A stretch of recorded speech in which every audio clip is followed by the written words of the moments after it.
बोलिए सद्गुरु भगवान की जय। प्रातः स्मरणीय विश्व वंदनीय संतों के सम्राट सद्गुरु कबीर साहिब जी का आज बहुत ही मार्मिक भजन है। चलना है दूर मुसाफिर काहे सोवेरे। सद्गुरु कबीर साहिब माया मोह में आसक्त अज्ञानी मनुष्यों को जगाने का प्रयास कर रहे हैं। गोस्वामी जी भी संसार के लोगों को सोया हुआ ही बताते हैं। गोस्वामी जी कहते हैं, मोह निशा सब सोबन हारा, देखें स्वप्न अनेक प्रकारा। जो मोह में माया में आसक्ति में डूबे हुए हैं उन्हें संत गुरुजन सोया हुआ बताते हैं और जागे हुए की पहचान क्या है। सद्गुरु कबीर साहिब कहते हैं, जो जागल सो भागल हो रमैया राम। आदि विषयों पर आज बहुत विस्तृत और बहुत मार्मिक चर्चा होगी कि जीव अज्ञान की मोह की रात्रि में किस प्रकार से सोया हुआ अनेक प्रकार के स्वप्न देख रहा है और उस स्वप्न में दुखी और सुखी हो रहा है। तो इस पर आपके बीच में चर्चा रखूं इसके पहले कबीर आश्रम देवरी चैनल की ओर से समस्त श्रोता बंधुओं को, माताओं को, बहनों को, दादा दादियों को, सभी को सुबह की हार्दिक शुभकामनाएं हैं। आज का दिन आप सभी के लिए बेहद सुखद एवं मंगलमय हो। आपके जीवन की जितनी भी उलझन है, अशांति है, पीड़ा है, उद्वेग है, मनोविकार है, अज्ञान है, वो सब दूर हो और आप मानव जीवन के सुनहले इस अवसर को सफल और सार्थक बनाकर आत्मकल्याण एवं शांति प्रसन्नता को प्राप्त करें। इन्हीं शुभ भावना और विचारों के साथ आइए सद्गुरु कबीर साहिब जी का यह भजन मैं आपके बीच रखूं। इसके बाद थोड़ी देर इस पर चर्चा होगी। सद्गुरु कबीर साहिब इस भजन में कह रहे हैं, चलना है दूर मुसाफिर काहे सोवेरे। चलना है दूर मुसाफिर काहे सोवेरे। चेत चेत नर सोच बावरे, बहुत नींद मत सोवेरे। काम क्रोध मद लोभ में फंस के उमरिया काहे खोवेरे। चलना है दूर मुसाफिर काहे सोवेरे।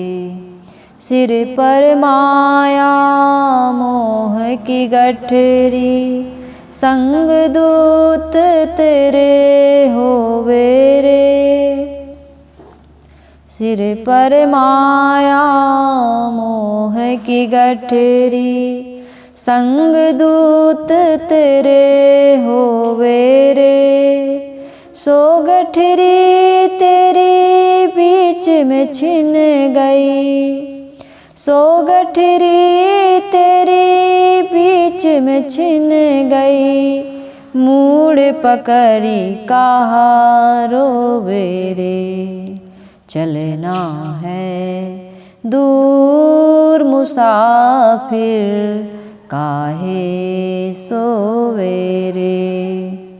रास्ता तो वह पूरे बिकट है, चलब अकेला होवे रे। रास्ता तो वह पूरे बिकट है, चलब अकेला होवे रे। संग साथ तेरे कोई न चलेगा, संग साथ तेरे कोई न चलेगा। काकी डगरिया जो वेरे। चलना है दूर मुसाफिर काहे सोवेरे। नदिया गहरी नाव पुरानी, केही विधि पार तू होवे रे। नदिया गहरी नाव पुरानी, केही विधि पार तू होवे रे। कहे कबीर सुन भई साधो, कहे कबीर सुन भई साधो। ब्याज धोखे मूल मत खोवे रे। चलना है दूर मुसाफिर, काहे सोवे रे। चलना है दूर मुसाफिर, काहे सोवे रे। सदगुरु कबीर साहब जी इस भजन में बहुत सुंदर शिक्षा हम और आप सभी को दे रहे हैं। सदगुरु कबीर साहब जीवन की वास्तविकता को उद्घाटित करते हुए कहते हैं कि हे यात्री, यात्री किसे कह रहे हैं? हम सभी को। हम सभी यात्री हैं। सभी लोग हम जीवन की यात्रा पर निकले हुए हैं। यहाँ पर कोई स्थायी रहने नहीं पाएगा। कोई यहाँ स्थायी रहने के लिए इस संसार में नहीं आया है। साहब ने कहा ना, गए राम और गए लक्ष्मणा, संग न गई सीता ऐसी धना। जात कौरवे लागु न बारा, गए भोज जिन साजल धारा। गए पांडव कुंता ऐसी रानी, गए सहदेव जिन बुद्धिमती ठानी। सर्व सोने की लंका उठाई, चलत बार कछु संग न जाई। जाकर कुरिया अंतरिक्ष छाई, सो हरिश्चंद्र देखल नहीं जाई। मूरख मनुष्य बहुत संजोई, अपने मरे और लगे रोई। कोई अपना मर गया तो रोते हैं। साहिब कहते ये न जाने अपने ही मर जाइबे, टका दस बेढ़े और ले खाइबे। अपनी अपनी कर गए लागी न काहू के साथ, अपनी कर गए रावणा अपनी दशरथ नाथ। बहुत सुंदर ये भजन, ये पद बीजक में दिया गया है। चूंकि मुझे चर्चा करना है, चलना है दूर मुसाफिर, काहे सोवेरे, इसलिए मैं इसी पद के ऊपर चर्चा करूंगी। वो पद जो मैंने अभी गाया और ये पद एक जैसा है, मिलता जुलता है, इसलिए मैंने इस पद को रखा। खास इस पद पर मैं चर्चा करूं। सदगुरु कबीर साहब यह कहना चाह रहे हैं, हम सबको यह समझाना चाह रहे हैं कि संसार में तुम आए हो, कुछ समय के मेहमान हो। यहाँ पर तुम रहने नहीं पाओगे, तुम यात्री हो। जैसे एक यात्री होता है, हम कहीं घूमने जाते हैं तो कहीं बीच में हमारा पड़ाव होता है, कहीं रुकना पड़ता है ना, ठहरना पड़ता है। इसी प्रकार से हम और आप सभी लोग एक घर मकान, जिस गांव में, जिस जिला में, जिस प्रांत में, जिस देश में रहते हैं, जिन लोगों के बीच में रहते हैं, जिन प्राणी और पदार्थों का उपभोग करते हैं, ये थोड़े समय के लिए हमें इनका संयोग मिला हुआ है। बाकी सब कुछ छोड़ करके एक दिन हमें यहाँ से, इस संसार से बिल्कुल जैसे खाली हाथ आए थे ऐसे ही खाली हाथ चले जाने हैं। भौतिक दृष्टि से न हम कुछ लेकर के आए हैं और न कुछ लेकर के यहाँ से जा सकते हैं, क्योंकि दादा बाबा औ पर पाजा जिनके यह भूई भाड़े हो, आंधर भय हियहू की फूटी तिनका ही सब छाड़े हो। साहिब कहते ये संसार असार को धंधा, अंतकाल कोई नाही हो। उपजत बिनसत वार न लागे, ज्यों बादर की छाही हो। नाता गोता कुल कुटुंब सब इनकर कौन बड़ाई हो। सदगुरु कबीर साहब इस पद में, सदगुरु कबीर साहब के हर पद में वैराग्य की टॉनिक है, वैराग्य की महा औषधि है। यदि कोई इसको पी ले तो वह अमर हो सकता है, क्योंकि संसार में विष तो है, मौत तो हम देखते हैं, लेकिन अमर होते किसी को देखते नहीं। लेकिन अमरता अपने स्वरूप में है, बाहर नहीं है अमरता। बाहर मौत है जरूर, लेकिन अमरता अपने स्वरूप में है। तो हम मरना नहीं चाहते हैं, अमरता चाहते हैं, दुख नहीं चाहते हैं, सुख चाहते हैं, अशांति नहीं चाहते, शांति चाहते हैं, प्रसन्नता चाहते हैं। तो हमें करना क्या होगा? अंतर्मुख होना। अंतर की यात्रा, अंतर्मुखता की ओर यदि हमारा ध्यान जाएगा तो हमें इस संसार के सारे दुखों से मुक्ति मिल जाएगी। फिर हमको पुनः पुनः जन्म न मरना नहीं पड़ेगा। इस पर से बहुत सुंदर सुंदर कहानियाँ, बहुत सुंदर सुंदर दृष्टांत अभी आप सबके बीच रखे जाएंगे। सदगुरु कबीर साहब जी कह रहे हैं कि हे यात्री, तुम्हें दूर देश जाना है। दूर देश अर्थात जिन प्राणी और पदार्थों से तुम आज इतना मोह में आसक्त हो, मरने के बाद जब छोड़ के चले जाओगे तो भले इसी घर में जन्म ले लोगे, जहाँ आशा वहाँ वासा कहते हैं, लेकिन तुम यह जान नहीं पाओगे कि यही मेरी बेटी है, कि यही मेरा बेटा है, कि यही मेरी दुकान है, कि यही मेरा मकान है, कि यही मेरे सगे संबंधी हैं, है ना। यदि ऐसा होता तो फिर तो संसार में, गुरुदेव जी उस दिन बता रहे थे ना कि अकबर ने बीरबल से कहा कि बीरबल, कितना अच्छा होता यदि आदमी मरता ना, अमर हो जाता। तो बीरबल ने तुरंत उत्तर दिया कि बहुत बुरा होता सरकार। बीरबल क्या कहता है? बहुत बुरा होता सरकार। तो अकबर ने कहा कि क्यों, ऐसा क्यों कह रहे? तो कहे कि सरकार, यदि अमरता संभव होती तो आज आपके बाबा दादा आजे परपाजे ही गद्दी पर बैठे होते, आपको गद्दी पर बैठने का मौका ही न मिलता।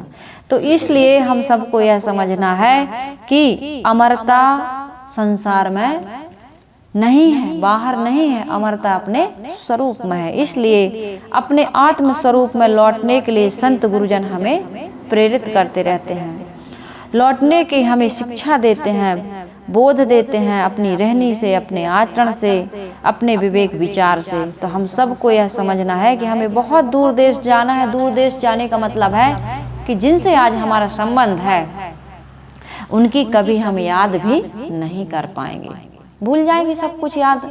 क्योंकि 9 महीने तक जब इतनी यातना में बच्चा गर्भ में पलता है और जब पैदा होता, जैसे कहते हैं ना ब्रेन हेमरेज हो गया या एक्सीडेंट में याददाश्त चली गई, तो ये कोई कम ब्रेन हेमरेज नहीं है, कम कोमा नहीं है। 9 महीने तक बच्चा कोमा में ही रहता है, समझ लीजिए। चेतना तो है लेकिन कुछ भी बोध वहाँ रहता है। यदि इतना बोध होता तो वहाँ का वो कष्ट न सह पाता। तो ये प्रकृति का बहुत अच्छा नियम है। गुरुदेव जी मुझे याद है बताया करते थे कि अपने जीवन में कभी कोई ऐसी घटना घटेगी, हमारे जीवन में कोई ऐसी पीड़ा या कोई दुख आएगा, उस समय क्या होगा, हम कौन हमारी सेवा करेगा, कौन सहयोग करेगा, ये सारी बातों को सोचिए मत। क्योंकि जीवन में ऐसा दुख आएगा कि नहीं आएगा कोई पता नहीं, और आएगा भी तो आपकी बॉडी, आपका शरीर जितना सह सकता है उतना दुख तो आप सह जाओगे, आपको कोई तकलीफ नहीं होगी। और जो आपकी सहन शक्ति से, क्षमता से बाहर होगा तो प्रकृति के पास ऐसा साधन है कि आप कोमा में चले जाते हैं। होता है ना, जब अधिक आपके जीवन में कोई ऐसी बहुत खतरनाक घटना घटती है तो तुरंत आदमी कोमा में चला जाता है। तो उस समय शरीर से खून बह रहा है, हाथ पैर कट गया है, शरीर का कोई भी अंग क्षत विक्षत होकर के घायल हो गया, आपको कोई पता नहीं है। तो इसलिए किसी चीज़ की चिंता करने की आवश्यकता नहीं। इस पर से मैंने कहा कि 9 महीने तक ये जीव गर्भ में जो कष्ट झेलता है और बड़ी मुश्किल से बच्चा पैदा होता है, कितने बच्चे बेहोश हो जाते हैं, तो उस समय आदमी जो कुछ भी याद रहता होगा शायद उस कारण से वो भूल जाता होगा, है ना। तो इसलिए दूर देश जाने की बात सदगुरु कबीर साहब इसलिए कह रहे हैं, तुम्हें बहुत दूर देश जाना है, अर्थात तुम इसी घर में पैदा भी हो जाओगे तो दुर्घटना के कारण से, इतने कष्ट और पीड़ा के कारण से तुम जान नहीं पाओगे। दिल में जो दिल बन के धड़के, गए तो न देखा जरा मुड़ के, जिंदगी कैसी है पहेली हाय, कभी तो हंसाए कभी ये रुलाए। इतनी सारी वास्तविकताओं को आदमी जानते हुए, समझते हुए भी इग्नोर कर जाता है, नज़रअंदाज कर जाता है। नज़रों नज़र देख रहा है कि रोज संसार में प्राणियों की मौत हो रही है। युधिष्ठिर ने यही तो पूछा था धर्मराज से कि संसार का यक्ष ने उत्तर दिया था, धर्मराज से पूछा था यक्ष ने, है ना। तो कहा कि संसार का सबसे बड़ा आश्चर्य क्या है, तो उन्होंने यही बताया था कि संसार में सबसे बड़ा आश्चर्य यही है कि रोज रोज प्राणी मर करके यमलोक को जा रहे हैं, लेकिन रहने वाले इस बात को स्वीकार नहीं पा रहे कि हमें भी एक दिन ऐसे ही अचानक इस संसार से जाना है। हन्ननी भूतानि गच्छन्ति यमालया शेषा स्थावर मिच्छन्ति किम आश्चर्य मता परम। तो ये श्लोक में यही बताया गया है कि एक एक करके प्राणी यमलोक को जा रहे हैं, लेकिन रहने वाले इस वास्तविकता को गहराई से स्वीकार नहीं कर पा रहे हैं। तो साहिब इसमें कह रहे हैं कि चलना है दूर मुसाफिर काहे सोवेरे। तो सोने का अर्थ सोना नहीं चाहिए, इस सोने के लिए नहीं कह रहा है साहब। ये मोह माया में जो आदमी बेभान हो गया है ना, एकदम आसक्त हो गया है, डूब गया है, उसके लिए सदगुरु कबीर साहब सावधान करते हैं। गोस्वामी जी ने भी सावधान किया है। हमें इस मोह की नींद से जागने की आवश्यकता है। यदि मोह की नींद मोह निशा सब सोबन हारा देखें स्वप्न अनेक प्रकार के सारे स्वप्न ही हम देख रहे हैं। ये मेरा है, ये मेरे बड़े अनुकूल मित्र हैं, साथी हैं, ये धन संपत्ति, ये पुत्र परिवार, इसको नैतिक अनैतिक ढंग से जो आदमी कमा रहा है और सोच रहा है कि इससे हमें सुख मिलेगा, शांति मिलेगी, अमरता मिलेगी, प्रसन्नता मिलेगी, ये जैसा है वैसा बना रहेगा, ये आदमी की बहुत बड़ी अज्ञानता है। तो इस जीवन में हमें कैसे जीना है?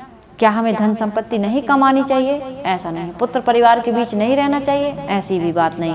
हम सामाजिक प्राणी हैं, जब तक शरीर है तब तक हमें धन की, संपत्ति की, परिवार के लोगों की या समाज के संबंध की आवश्यकता है। लेकिन जितनी इनकी आवश्यकता है, जितना हम इसको बटोरने में अपना समय लगाते हैं, उतना ही इस वास्तविकता का बोध प्राप्त करने के लिए भी हमें समय देना चाहिए और उस भाव में जीना चाहिए कि मेरा कुछ भी नहीं है, कोई मेरा नहीं। अच्छे से सुनना, एकाग्रता से सुनिएगा सभी लोग। आज के जो भजन है सदगुरु कबीर साहब का बहुत मार्मिक भजन है।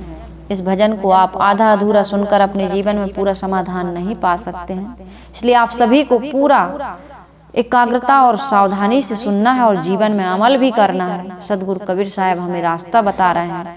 साहब कह रहे हैं कि रास्ते में असावधान होकर के तुम क्यों सो रहे हो, अर्थात हे असावधान पागल मनुष्य, सावधान हो जा। यहाँ माया मोह की नींद में ज्यादा मत सो, काम क्रोध मद लोभ आदि में फंस करके कल्याण साधना करने योग्य उम्र को तू व्यर्थ बर्बाद मत कर। अर्थात धन संपत्ति, पुत्र परिवार, नाते रिश्ते सबको निभाइए, सब कुछ कमाइए, क्योंकि शरीर है तो इसकी आवश्यकता की पूर्ति तो करनी ही पड़ती है। साईं इतना दीजिए जामे कुटुंब समाए, मैं भी भूखा ना रहूं, साधु न भूखा जाए। लेकिन कमाने का तरीका साहब कहते हैं कि कबीरा आप ठगाइए और न ठगिए कोई, आप ठगे सुख होता है और ठगे दुख होए। ठग करके, लूट करके, कपट करके, छल करके, बेईमानी करके, अत्याचार करके, हिंसा हत्या करके यदि हम धन संपत्ति कमाते हैं, किसी का हक मार देते हैं, तो ये दौलत कभी भी हमें जीवन में सुख या शांति या सुकून नहीं दे सकती। कहा जाता है कि एक व्यक्ति था, चोरी करके, दूसरों का धन हड़प करके बहुत संपत्ति बटोरा, खूब बड़ा मकान बनाया, कार खरीदा, नौकर चाकर रख लिया, लेकिन शांति नहीं मिली उसको। बहुत दुखी, बहुत परेशान, बहुत अशांत, पीड़ित संत के पास गया। संत से बताया, भगवान जीवन में सब कुछ है, बस शांति नहीं है। मेरे जीवन में भौतिक संपत्ति खूब है। हमारे एक संत हैं, कहा करते हैं कि बाहर सोना सोना लेकिन भीतर सूना सूना। आज एक दिन मैंने सुना उनका एक विचार कि सोने की चेन गले में हो ना हो कोई फर्क नहीं पड़ता है, लेकिन चैन की नींद, चैन से सोना हमें आ जाए तो ये जीवन की बहुत बड़ी उपलब्धि है। आदमी के पास सब कुछ है लेकिन चैन नहीं है। वो कहानी है ना, साइकिल में सब कुछ है लेकिन चैन नहीं है। इसी प्रकार से जिंदगी में सब कुछ है, यदि चैन नहीं है, शांति नहीं है, सुकून नहीं है, तो बस जिंदगी घसीट रहे हैं आप। तो क्या कैसे चल रहा है? बस भैया जी रहे हैं, मर नहीं सकते इसलिए जी रहे हैं। सुकून नहीं है, शांति नहीं। तुमने इतना कमाया, तुम्हारी पत्नी को कोई रावण हर के नहीं ले गया है, या राम को वनवास नहीं हो गया, यानी तुम्हारे जीवन में वनवास जैसा दुख नहीं है, तुम्हारे भाई को शक्तिवान नहीं लगा है, तुम्हारी पत्नी को हर करके चुरा करके कोई नहीं ले गया है, बढ़िया से मकान में रह रहे हो, बढ़िया बच्चे कमा रहे हैं, बाल बच्चे आपके घर में हैं, नाती पोता है, अरे सभी के जीवन की बात कहती हूँ। लेकिन आदमी कहता है कि बहुत टेंशन है, इसलिए शायर कहते हैं ना, गले में चेन हाथ में ब्रेसलेट है, लेकिन क्या करें यारो, माइंड हमारा अपसेट है। घर में sofa set, dinner set, diamond set, jewellery set, सारे सेट हैं, लेकिन मन हमारा अपसेट है, शांति नहीं है, प्रसन्नता नहीं। क्यों नहीं है? क्योंकि जीवन जीने का तरीका हमारा गलत हो गया, हमने गलत ढंग से बटोरा। युधिष्ठिर ने, धर्मराज ने यही कहा था कि भीख मांग करके हम खा लेते, यदि 5 गांव भी हमें दान में नहीं दिया जा रहा था, हम भिक्षा करके मजदूरी करके कमा लेते, खा लेते तो शांति मिलती। लेकिन अपनों को मार करके उनका हक छीना, अरे हक ही छीनना है एक प्रकार से। इन्होंने हक तो नहीं छीना, धर्म युद्ध हुआ था, लेकिन धर्म युद्ध में भी 5 पांडवों को शांति नहीं मिली। द्रौपदी भी रोई, कुंती भी रोई, 5 पांडव भी रोए, और अंधे है ना, बच गए थे धृतराष्ट्र और गांधारी, सब जा करके जंगल में जल के कोई मर गया, कोई हिमालय में जाके गल गया, कोई समुद्र में डूब करके आत्महत्या कर लिया। तो हमारे एक कर्म, सदगुरु कबीर साहब कहते हैं, महात्मा बुद्ध भी कहते हैं कि हमारा कर्म हमारा पीछा करते हैं। इसलिए किसी भी व्यक्ति को जीवन में अपने कर्मों को बिगाड़ने की आवश्यकता नहीं है। तो जो चोर की कहानी मैं बता रही थी, महात्मा जी के पास गए, कहे महात्मा, हे भगवान, जीवन में सब कुछ है, बस शांति नहीं। संत ने कहा कि अपनी पूरी हिस्ट्री ईमानदारी पूर्वक बताइए, झूठ मत बोलना। तो उन्होंने बताया कि हम लोग चोरी करते थे, और चोरी करके हमने धन संपत्ति को खूब इकट्ठा किया, और फिर हम लोगों ने मकान बनाया, बढ़िया बिजनेस व्यापार शुरू किया, नौकर चाकर हैं, आज हमारे घर में सारी सुख सुविधाएं हैं, लेकिन मन हमारा अशांत है, बेचैन है, पीड़ित है, परेशान है, उद्वेगित है, हमें शांति से चैन से रहने नहीं देता। कहे चलो पर्वत पर एक गुफा है, वहाँ एक हमसे बड़े महात्मा रहते हैं, वहाँ उनसे समाधान मिलेगा, चलते हैं।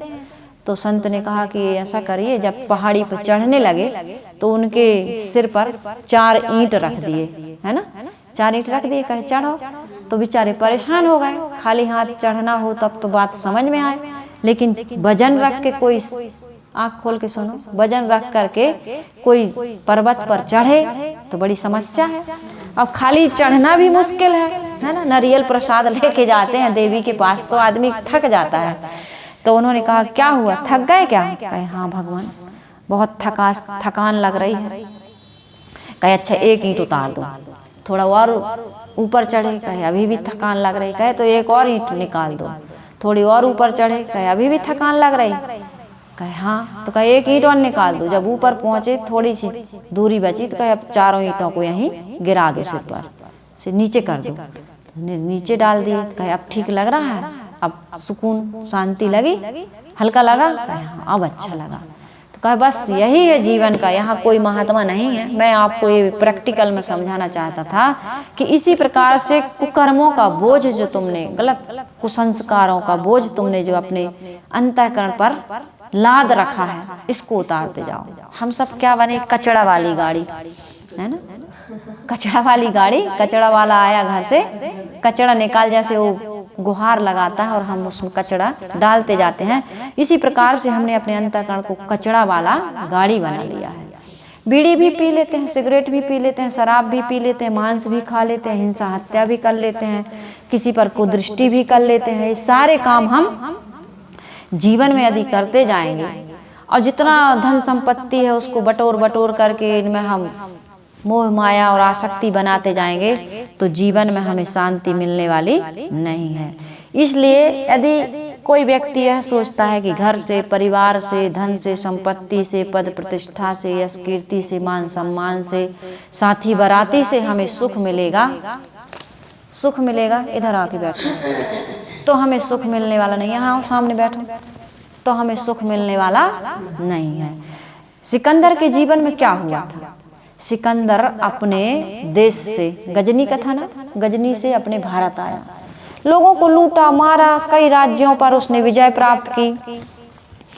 लेकिन जब बीच में ही उसे भाला लगा और उसको लगा पुरु राजा से जब वो हारा, उससे उसके चोट लगी कि अपने देश के प्रति वो कितना समर्पित है। देश के प्रति उसकी इतनी, पुरु राजा की इतनी भक्ति थी, अनन्य निष्ठा थी।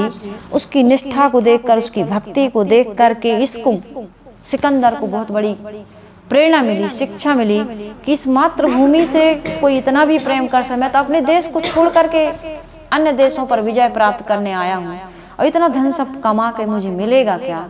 ऐसा करके उसने अपने देश लौटने का निर्णय लिया।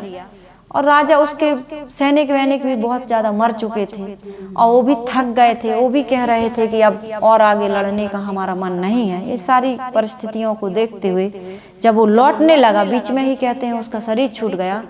तो शरीर छूटने के पहले उसने कुछ बातें कही थी। सम्राट सिकंदर ने कहा था कि जिन हकीमों ने मेरा इलाज किया और मेरे इलाज, अपने इलाज से मुझे ठीक नहीं कर पाए हैं, उन हकीमों को, वैद्यों को, डॉक्टरों को मेरी अर्थी में कंधा देना होगा।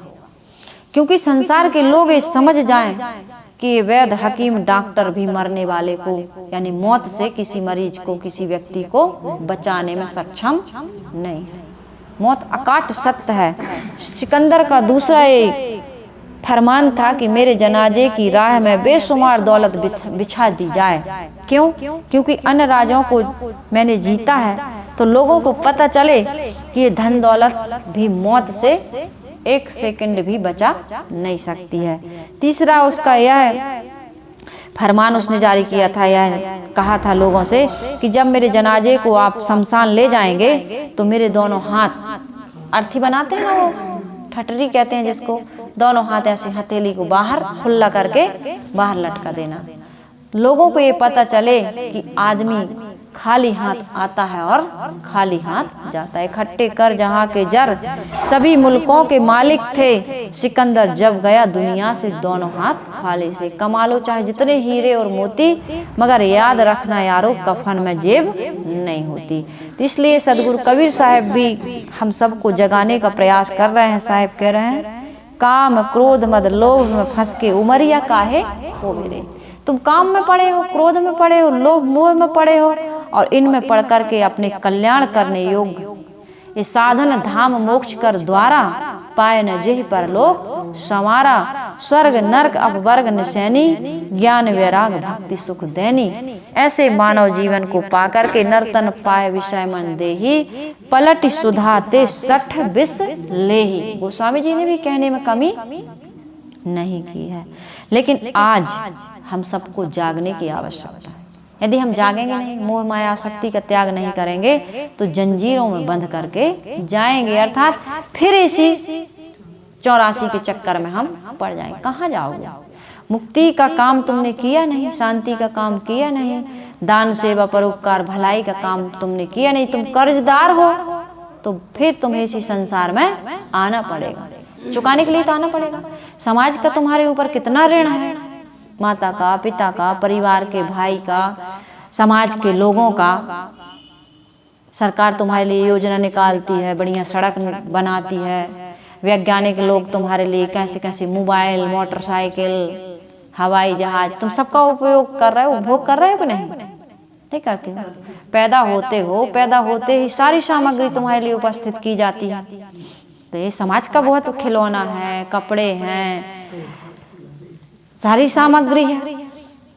तो पूरा समाज का हमारे ऊपर ऋण है। इसलिए समाज के लिए हमारा भी उत्तरदायित्व बनता है। संविधान बना है ना, तो उसमें भी कुछ हमारे अधिकार हैं और कुछ वहाँ के नियम हैं।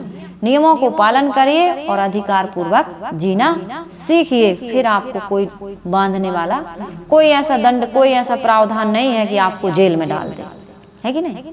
आप नियमों को पालन करते हैं, है ना? संविधान में जो आपको नियम दिए गए हैं और जो आपको कर्तव्य दिए गए हैं उसका पालन करते हैं, तो जेल भी बनी है नियम कानून के अंतर्गत, धाराएं भी हैं, लेकिन वो धारा आप पर कोई लागू नहीं कर सकता है। तो नियम से चलिए। अध्यात्म जीवन जीने के लिए आत्म कल्याण और मुक्ति पाने वाले व्यक्ति के लिए भी कुछ कर्तव्य हैं और कुछ नियम हैं। हर क्षेत्र में ग्रस्त के, विरक्त के, समाज के, है ना, सब कहीं नियम है और कर्तव्य है। तो इनका उचित पालन करते हुए यदि जीवन में हम संत गुरु की वाणी को सुन करके अपने जीवन में परिवर्तन करते हैं, हो जाता है। हर किसी से अज्ञान में, अबोध दशा में कोई गलती हो जाती है, तो उस गलती को दोहराने की आवश्यकता नहीं। उस गलती को दोहराना यदि हम छोड़ देते हैं तो मुक्ति हमसे दूर नहीं है। इसलिए इसमें कहा है, सिर पर माया मोह की गठरी, संग दूत तेरे होबे रे, सो गठरी तेरी बीच में छिन गई, मूड़ी पकड़ कहा रोबे रे। तुम्हारे सिर पर माया मोह की गठरी है। आदमी कहते हैं माया परेशान करती है। माया है तुम्हारे मन का मोह, और उस मन के मोह को विवेक से यदि कोई काट देता है और वैराग पूर्वक जीवन जीता है, वैराग अर्थात राग रहित जीवन, तो जब मोह का क्षय हो गया, राग रहित जीवन बन गया, तो मोक्ष होने में फिर देरी नहीं है। जितनी हमारी आसक्ति है, जितनी मोह ममता है, उतना बंधन है।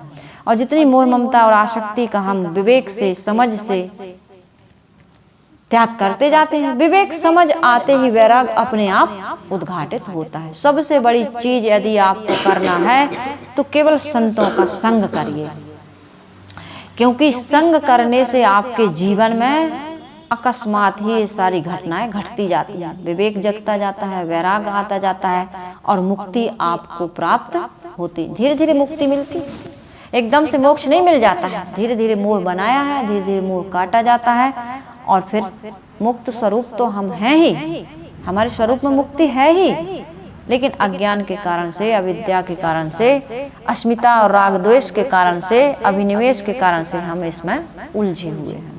तो इन सबको काटना है। तो इन सबको काटने के लिए क्या करना है? केवल सदगुरु संतों की संग।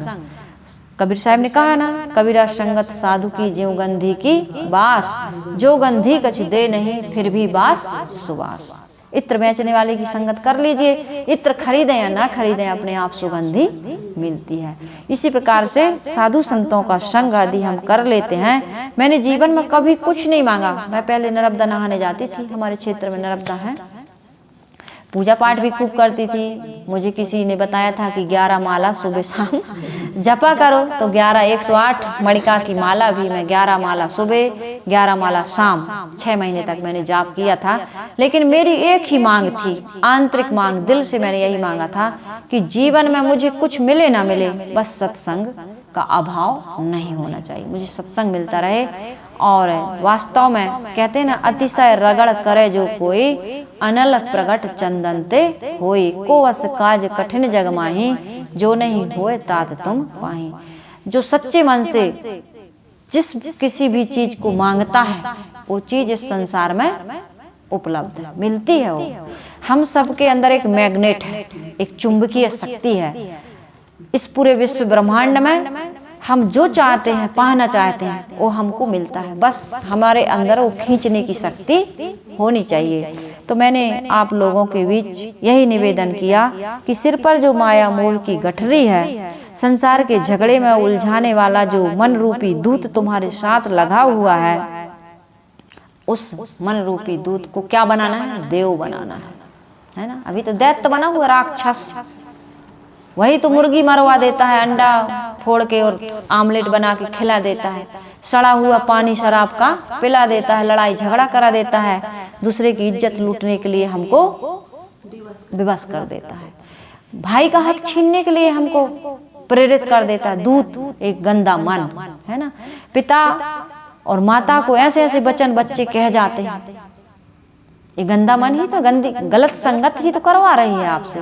तो इस संगत को आप छोड़िए, तब आपका मन क्या बनेगा? दूत से देव बन जाएगा। मन ही को परमोधिए मन ही को उपदेश, जो मन को बस में करे तो शिष्य होए सब देश। अपने मन को सुंदर बनाए, अपने मन के समान सुंदर मित्र संसार में और दूसरा कोई हो नहीं सकता है। इसलिए अपने मन को, यदि आपको कुछ करने का शौक है तो एक शौक जीवन में अवश्य पालिए कि अपने मन को सुंदर बनाइए, क्योंकि हर समय आपके साथ रहने वाला ये मन ही है।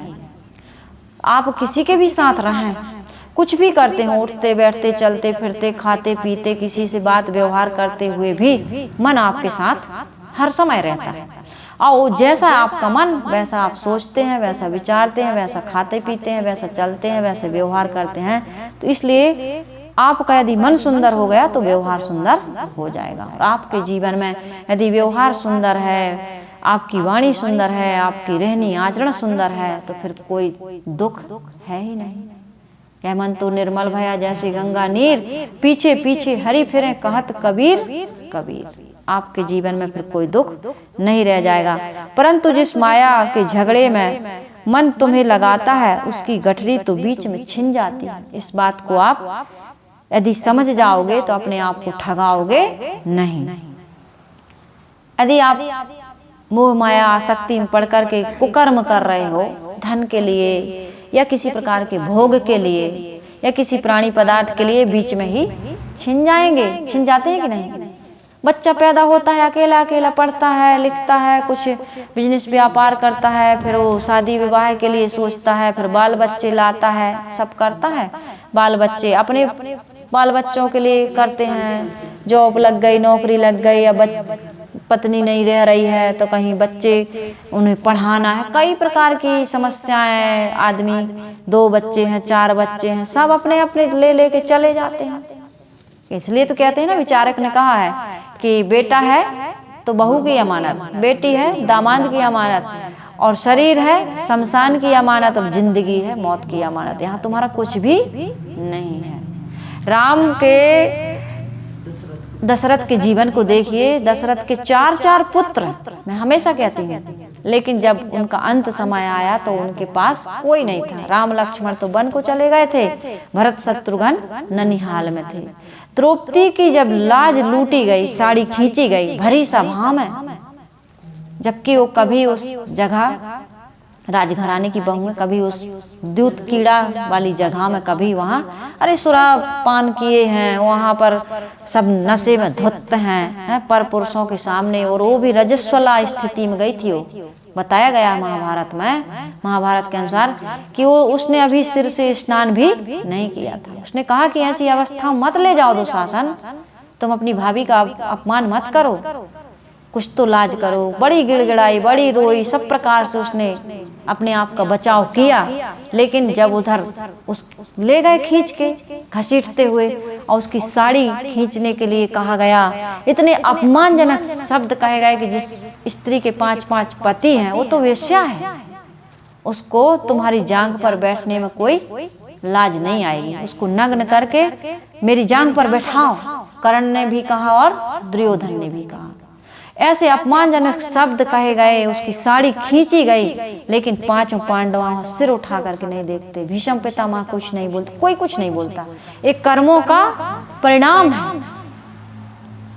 आप ये मत सोचिए कि मेरे इतने पुत्र हैं, इतना धन है, इतना बड़ा पद है, कुछ साथ देने वाला नहीं है। प्रकृति का डंडा ऐसा है, प्रकृति की मार ऐसी है, और प्रकृति तुम्हें मारती नहीं है।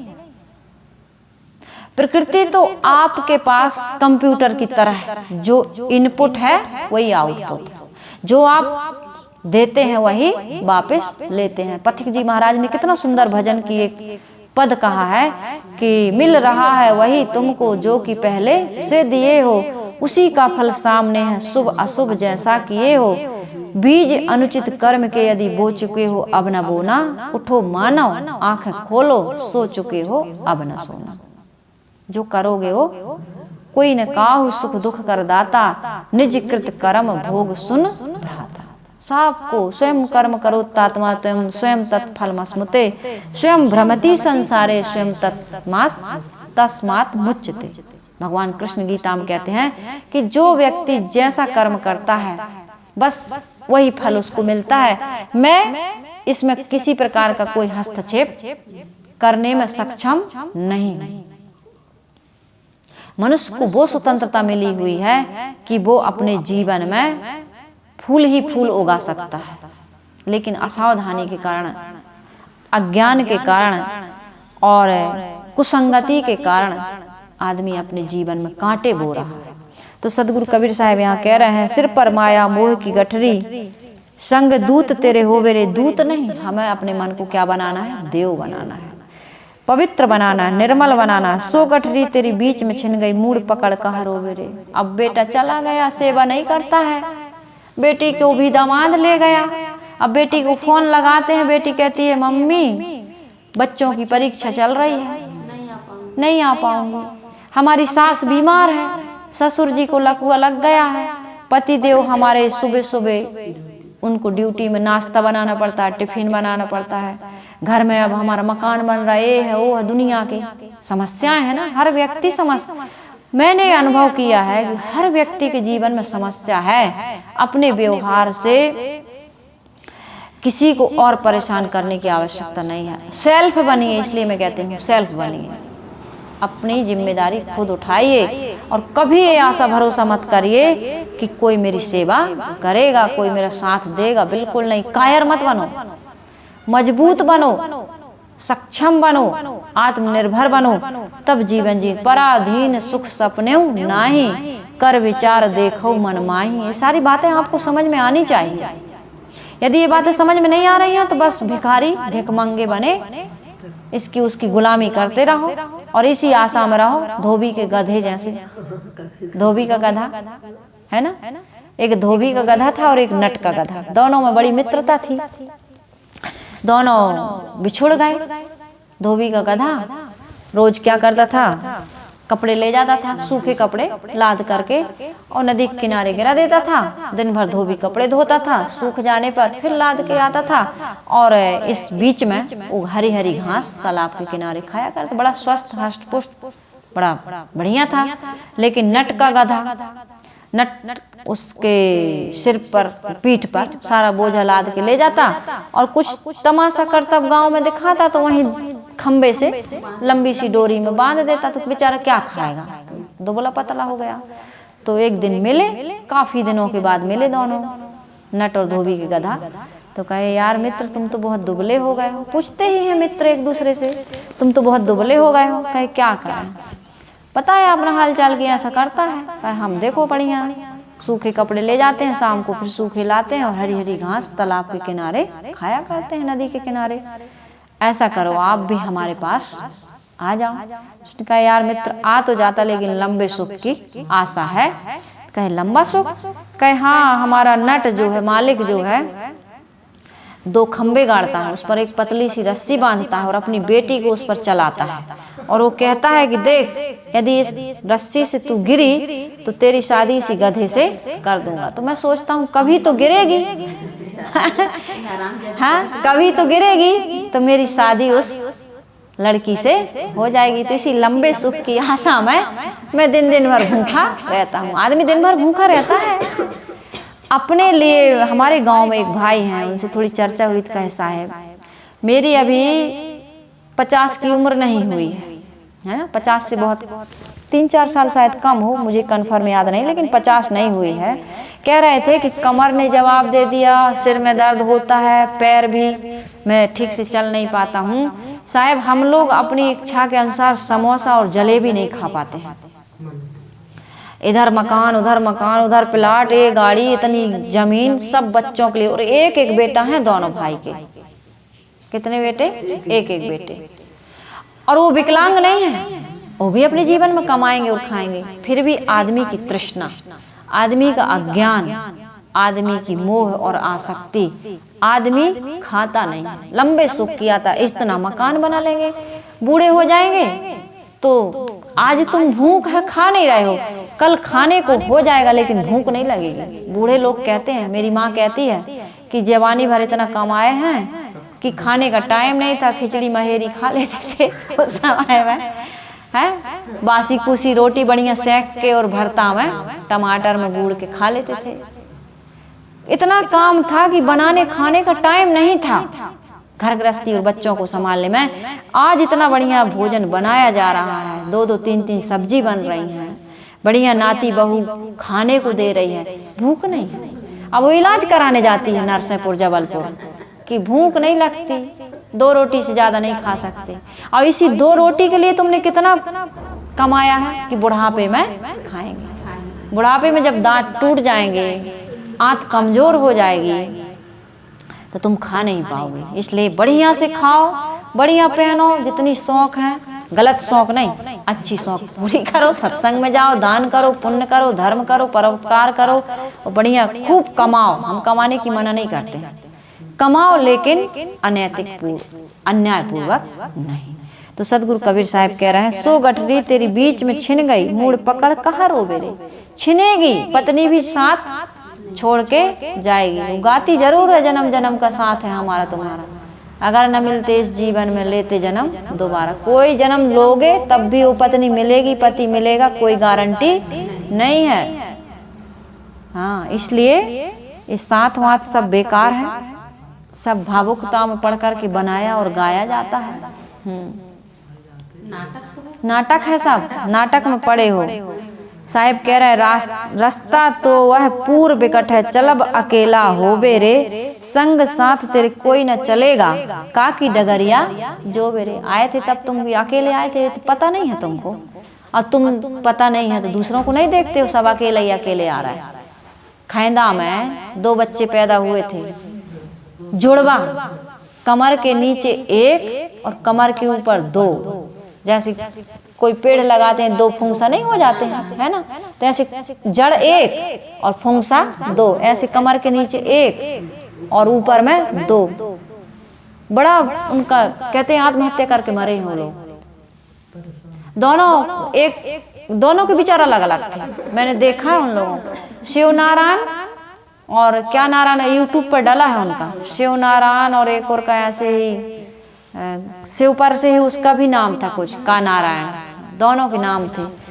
तो मैं ये कह रही हूँ कि भाई अकेले अकेले कोई हो जाता है संग में, लेकिन जुड़वा हो गए तो 2-3 मिनट का फर्क, वो सबके अलग अलग विचार रहते हैं, सबके अलग अलग संस्कार, भले एक साथ जन्म ले लिए तो क्या हो गया, हो जाता है कई बार ऐसे, लेकिन सब अकेले ही आए हैं और अकेले ही जाना है। साहब कह रहे हैं कि रास्ता तो वह पूर्व विकट है, चलब अकेला होबे रे, संग साथ तेरे कोई न चलेगा, काकी डगरिया जो बेरे। माया मोह और कर्मजाल का रास्ता बड़ा लंबा है, ये बड़ा लंबा रास्ता है, अनादिकाल से चल रहे हैं हम इस पर, इसलिए इसको लंबा कहा है। अनादिकाल से इस मोह माया के रास्ते पर, कर्मजाल के रास्ते पर हम चल रहे हैं। इस कर्म के बीज को आज हमें भूंजने की आवश्यकता, जलाने की आवश्यकता है। साधना से, ज्ञान से, विवेक वैराग्य से, बोध से इसको हम जला देंगे तो फिर ये अनादिकाल का ये बंधन समाप्त हो जाएगा। तो इसलिए साहिब कह रहे हैं कि रास्ता बड़ा लंबा है, यदि उसे काटा ना जाए तो निस्सीम है, जिसको कहते हैं ना अनादि, इसकी सीमा कब से, मुर्गी की अंडा, वृक्ष की बीज, जन्म की कर्म। अरे भाई जन्म होगा तभी तो कर्म करोगे, और कर्म नहीं थे तुम्हारे तो जन्म कैसे लिए। तो ये गुत्थी बड़ी उलझी हुई है आज, लेकिन कोई नहीं बता सकता कि बीज है कि वृक्ष है, लेकिन आज बीज को भूंज दोगे तो ये बिल्कुल पक्का है, आप देखते हैं कि वो फिर से बीज अंकुरित नहीं होता है। तो इसी प्रकार से आज कब से हैं हम संसार में, कब से पड़े हैं, ये जानने की आवश्यकता नहीं है। कांटा कब से पैर में लगा, किस पेड़ का कांटा है, ये जानने की जरूरत नहीं है। निकाल दो आज उसको, शांति मिल जाएगी, चाई वाई नहीं पड़ेगी, दर्द नहीं होगा। तो इसी प्रकार से भाव चक्र की चाई वाई में तो घूमना बंद हो जाएगा। तो आज उस कांटे को विवेक वैराग्य से निकाल दो। आज कर्म वासना को ज्ञान की अग्नि में जला करके भस्म कर दो। कर्म जाल में पड़ करके जीव को कब कब क्या क्या दुख भोगने पड़ते हैं इसका कोई ठिकाना नहीं है। कर्म और कर्म फल भोग के पथ पर जीव कैसा चल रहा है, कैसा चल रहा है, कैसा चल रहा है, अकेला अकेला चल रहा है ना। समझ में नहीं आता। इस प्रवचन को 2-4 बार लगातार सुनिएगा आप लोग, यह पक्का समझ लो कि तुम्हारे संग साथ कोई चलने वाला नहीं है। गए राम और गए लक्ष्मण, संग न गई सीता या सीधना। वनवास गए थे तो राम का वन हुआ था, 14 वर्ष राम वनवासी, लेकिन लक्ष्मण ने कहा नहीं हम चलेंगे। सीता ने कहा नहीं हम तो आपकी छाया हैं, हम भी साथ में चलेंगे, जहाँ जहाँ राम वहाँ वहाँ सीता, है ना, हम अपना धर्म निभाएंगे। लेकिन जब मरने का समय आया तो सीता जी पहले चली गई, फिर लक्ष्मण जी गए, उसके बाद में राम। तो कोई साथ में जाने वाला, यहाँ हम कहते हैं हम तुम्हारे हैं और तुम हम बने तुम बने एक दूजे के लिए, ये सब फालतू की बातें हैं। कोई किसी के लिए नहीं बना है, सब स्वार्थ का साथी है। इस बात को जो जितने जल्दी समझ जाए उसका उतना फायदा है, नहीं तो आदमी एक दूसरे को धोखा दे रहा है, दे रहा कि नहीं। फिर सैड सॉन्ग गाओगी, है ना, याद आ रही है, मर जाएगा, बिछुड़ जाएगा, किसी और का हो जाएगा तो याद ही तो आएगी। ऐसी लड़की थी जिसे मैं प्यार करता था, तो करते रहो, वो तो गई दूसरे के साथ। तुम हो जाओ पागल। अब तुम पागल थे इसलिए तो किसी से तुमने दिल जोड़ा, तो अपना दिल, सदगुरु कबीर साहब कहते हैं ऐसे लोगों को दिल फेंक लोगों को कह रहे हैं, जब लग दिल पर दिल नहीं तब लग सब सुख नाई, चारों युगन पुकारिया सो संसार दिल में। तुम्हारा दिल तो किसी और पर आ गया, दिल है कि मानता नहीं, तो फिर अब बने रहो, दिल का दौड़ा तो आएगा किसी न किसी दिन। तो इसलिए साहब कह रहे हैं कि अपना दिल अपने दिल पर ही रखो, अपने आप से प्यार करो। तुम दूसरे से क्यों प्यार करते हो? लड़का को लड़की में आकर्षण है, लड़की को लड़का में आकर्षण है, अपना अपना आकर्षण अपने शरीर में, अपने आप में नहीं है, दूसरे में आकर्षण है। यही आदमी की दुर्दशा करा रहा है। यदि दुर्दशा से अपने आप को बचाना है तो दिल फेंक मत बनो, अपना दिल अपने पास रखो। जब लग दिल पर दिल नहीं तब लग सब सुख नहीं। अपनी सारी सुवस्था, अपनी सारी स्वतंत्रता, अपनी सारी निर्मलता, पवित्रता, अपनी सारी संपत्ति आदमी दूसरे के चरणों में निछावर कर देता है। प्राणी पदार्थ, ईश्वर ब्रह्म परमात्मा, ये भी दूसरे के प्रति अपना आकर्षण है। तुम्हारा ईश्वर ब्रह्म परमात्मा, तुम्हारा सुख, तुम्हारी शांति, तुम्हारा मोक्ष तुम्हारे पास है। ये बातों को समझने की आवश्यकता है। साहब कह रहे संग साथ तेरे कोई न चलेगा, काकी डगरिया जो बेरे। बिल्कुल अकेले आए हो और अकेले जाना है, इस बात को अच्छे से समझना है। साहब कह रहे नदिया गहरी नाव पुरानी, कई विधि पार तू होवे रे। कहें कबीर सुनो भाई साधु, ब्याज धोखे मत मूल मत खोवे रे। यदि नदी गहरी हो और नाव पुरानी हो, उसमें अनेक छिद्र हो, तो तुम किस प्रकार से पार हो सकते हो? साहब प्रश्न कर रहे हैं कि नदी बहुत गहरी हो, पानी नदी का बहुत गहरा है और नाव पुरानी है, जगह जगह छेद है उसमें। छोटी मोटी नदी हो तो जल्दी इस पार भी कर जाओ, लेकिन नाव में छेद है और नदी बहुत बड़ी है और गहरी भी है, तो तुम किस प्रकार से पार होगे? तो साहब यहाँ कह रहे हैं कि वासना की नदी, वासना का प्रबल प्रवाह है और इंद्रियों में असंयम के छेद हैं, तो तुम समाधि लाभ प्राप्त नहीं कर सकते। इसलिए सर्वप्रथम आपको करना क्या है? इंद्रियों का संयम, मन निग्रह, इंद्रिय निग्रह, शमन और दमन के द्वारा आपको सबसे पहले अपनी मन और इंद्रियों पर काबू पाना होगा। जो व्यक्ति मन और इंद्रियों को अपने वश में नहीं कर पाता है, बल्कि मन और इंद्रियों के वश हो जाता है, वह व्यक्ति धर्म और अध्यात्म को नहीं समझ सकता है, वह कल्याण और मोक्ष को प्राप्त नहीं कर सकता है, जीवन में सुख और शांति नहीं पा सकता है। ये अच्छी तरह से समझने की आवश्यकता है। इसमें किसी प्रकार का कोई शॉर्टकट रास्ता नहीं है। भोग और योग एक साथ फलित नहीं हो सकते हैं। कबीर मन तो एक है, भावे तहाँ लगाओ, भावे गुरु की भक्ति करो, भावे विषय कमाओ। तो इसलिए हमको यह समझने की आवश्यकता है कि इंद्रियों में संयम होना चाहिए, और इंद्रियों का संयम तभी सही ढंग से सध सकता है जब आपकी संगति सही हो। संगत कुसंग में पड़ करके कोई भी व्यक्ति अपने आप को बचा करके नहीं रख सकता। तो साहिब कह रहे हैं संतो भाई सुनो, ब्याज पाने के धोखे में मूल पूंजी मत खो। अर्थात ये ब्याज क्या है? संसार का सुख पाने के धोखे में आत्म विवेक, आत्म शांति, आत्म सुवस्था, आत्म प्रसन्नता, आत्म स्थिति को मत खो। तुम्हारा सुख तुम्हारे पास है, जीव तुम्हारा तू केवल है और सभी धोखे हैं। सबसे मुड़कर निज स्वरूप में आ जाए चोखे हैं। सारा सुख, सारी शांति, सारी प्रसन्नता तुम्हारे ही पास है। बाहर मत भटको किसी प्राणी पदार्थ में, किसी ईश्वर ब्रह्म परमात्मा में तुम्हें वह सुख मिलने वाला नहीं है। जीव मुसाफिर है। मुसाफिर उसे कहते हैं जो यात्रा में हो। जीव यात्रा में है, उसने कर्मों की यात्रा में अपने आप को उलझा लिया है। आत्मलीनता उसकी मंजिल है, गंतव्य है, अपना स्थायी निवास है। परंतु वह इतना दूर हो गया है, जो सबसे निकट होते हुए भी इतना दूर हो गया है, जितना संसार का मोह है उतना आदमी उस स्थिति से दूर है। दूर नहीं है, मोह के कारण से वो दूर प्रतीत हो रहा है। संसार का मोह समाप्त हुआ और अपना स्थायी मोक्ष धाम मिल गया। इसलिए सदगुरु कबीर साहब कहते हैं कि हे साधक, मोह की फांसी काट और आत्मलीन हो। यह आत्मलीनता ही अविचल एवं शाश्वत मोक्ष धाम है। तो ये सदगुरु कबीर साहब का बहुत ही सारगर्भित मार्मिक पद मैंने आप सबके बीच रखने का प्रयास किया। कबीर आश्रम देवरी चैनल आप सबके जीवन में शांति और प्रसन्नता की प्राप्ति कराने में कितना सहायक है, ये तो आपके कमेंट के द्वारा हमें पता चलेगा। आप इन विचारों को अधिक से अधिक सुनिए, शेयर करिए और हमें अपनी प्रतिक्रिया देते रहिए, ताकि हम आपकी सेवा और अच्छे से कर सकें। इन्हीं शुभ विचारों और शुभकामनाओं के साथ मैं अपनी वाणी को विराम दे रही हूँ। बोलिए सद्गुरुदेव की जय।